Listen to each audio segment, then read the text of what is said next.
بسم الله الرحمن الرحيم.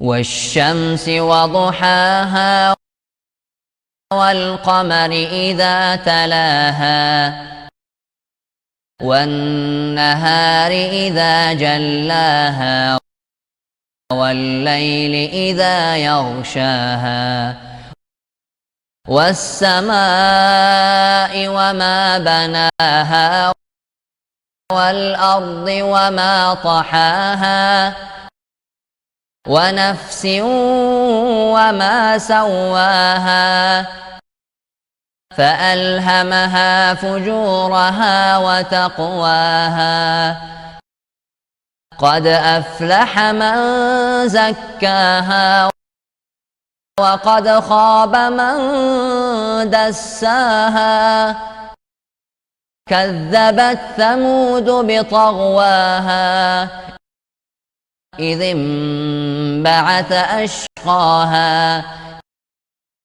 فقال لهم رسول الله ناقة الله وسقياها